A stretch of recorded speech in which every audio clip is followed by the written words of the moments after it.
Hi everyone, this is Mindy Eggen and welcome back to my channel. I have a fun and colorful project to share with you today where I will be doing some ink blending and also using some embossing glaze. I'm going to start off by doing my ink blending, and the first color I have is Kitsch Flamingo, and these are the Distress Oxide inks. I'm starting at one end of my cardstock and working about a third of the way up.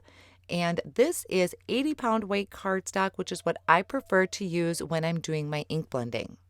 The next color I have is dried Marigold. So this is just a really nice light orange that I'm adding into the middle section of my card and also blending up into that Kitsch Flamingo. I'm going to bring in that Kitsch Flamingo again and just kind of help smooth out the transition of those two colors. And then the last color I have here at the bottom is Squeezed Lemonade. So this is just a really nice bright yellow that I'm going to blend up into that dried Marigold. Next, I'm going to work on stamping onto this blended background. I already have my background stamp loaded in my Misty. This is the Friendship Text background. It is a red rubber stamp, so it's already foam mounted, which means I can remove the foam that is in my Misty tool. I placed a little bit of removable adhesive on the back of my panel, placed my panel over the part of the background stamp that I want to use, and then flipped my Misty over, and this is going to attach my panel to the bottom of my Misty. To do the stamping of this background, I'm kind of going to do an ombre look. So I started with Sweets Ink, which is a type of kind of bright pink that's going to go over the top of my Kitsch Flamingo area of my blended panel.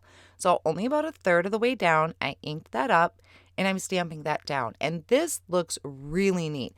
If I already hadn't planned to do embossing glaze, I would have left the card front kind of like this or gone with this technique because it just looks really neat on top of that blended background. Next, I have Grapefruit Ink. So I'm adding that to the middle section of that text background, stamping that down, kind of overlapping that pink to try and help create a transition there of those colors. And then the last color I'm going to use for the bottom portion of my card is Sunbeam Ink. Now this one ended up being a little bit too yellow. It was too close in color to what I used for the blending. You can see it a little bit, but once the inks dry, they do kind of dry back a little bit. So I stamped this down. I think I may have even stamped it twice to make it show up. And instead, I went with Peachy Ink. So this is more of a light orange. And this worked out really well. I like how that looked. I did bring that grapefruit back in and just kind of added little dabs of it to help make it look like it was transitioning just a little bit better between those colors. Now at this point, I do have a lot of ink on here. I have my blended background, I have the stamping, so I need to make sure that this is completely dry before I move on to the next step. I usually will do that by using my heat tool. Now I'm bringing this panel back over and I have the Flower Frenzy background stamp. So this is the stamp set that actually inspired me to play with embossing glaze because it has those solid areas. And I'll show you that, or I'll talk about that in just a moment. So to stamp my background, I use the same process I did before where I have that removable adhesive on the back.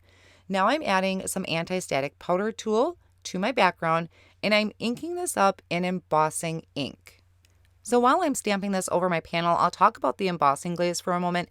Embossing glaze I think is really cool because it's tinted color and it's translucent, meaning that you'll be able to see through whatever you're heat embossing, which is why this stamp set really inspired me because there's solid areas. If you were to heat emboss it with gold or white, you're not going to be able to see what's behind it. But because we're using embossing glaze, which is translucent, I'll be able to see to the background I created prior to this. Now, in most cases, you would want to read that text. I really don't care if I can read the text or not. I just think the idea and the look of it is really cool, kind of like mixed media in a sense. Now, the embossing glazes I'm using is picked raspberry and wild honey. So I'm just sprinkling this over the background. I'm trying to bring a little bit of the pink into that wild honey and vice versa. Now I'm not going to pour this excess back into the jar because obviously on my scratch paper, it's going to be mixed. You could save that if you want, but I have so much embossing powder left, I'm not going to save it, but you could if you wanted to. It's just kind of really fun to have those two colors on the front of the card panel. Now off on the side, I do have a heat gun warming up because I want to be able to bring it in when it's nice and hot to my panel. It just helps prevent a little less warping and also just goes a lot quicker when I have this heat tool warmed up and ready to go. Now I'm going to give it a second to cool off, and then I'll bring this closer here for you to look at. You can kind of see the words behind it, not necessarily reading it, but I just think it's a really neat kind of mixed media look. So I'm totally digging it. Now I'm going to trim this panel out using a die from the A2 layering die from Waffle Flower. This one I think is the third one from the biggest. It cuts to about 3 3/4 by 5 inches. And then I also took the next size bigger in that and die cut a white panel as well to give it kind of a white border. The sentiment I'm going to be using is from the Clean Line XL stamp set.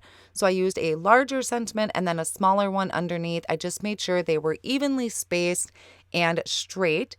And then I'm stamping this in intense black ink. Now, also in that layering set are some smaller sizes, which fit my sentiment perfectly, and I could die cut that out. Everything is nice and straight. Now that all of my pieces are ready, I can start assembling my card. So I attached my blended panel to that white piece I die cut out. I layered that panel with some double-sided foam, and I'm adding this to a card front I have that is cut to 4 1/4 by 5 1/2, and that is from Fog Cardstock from Fawn. I'm also adding a piece of that double-sided foam to the back of my sentiment and adding that to the center of my card. To finish this card off, I'm just adding some embellishments. These are from Trinity Stamps that I am attaching using my Fawn liquid glue and just a, like a jewel picker or embellishment wand. That's the word I wanted to use. So I just finished it off by adding 3 at the top and 3 in the bottom to draw your eye into the center where my sentiment is. That finishes up my colorful card project for you today. I hope you enjoyed it. If you haven't tried embossing glazes, I definitely recommend it because they are so pretty and so fun. All of my supplies will be listed down below in the video description and over on my blog as well. Thanks so much for joining. See you again soon.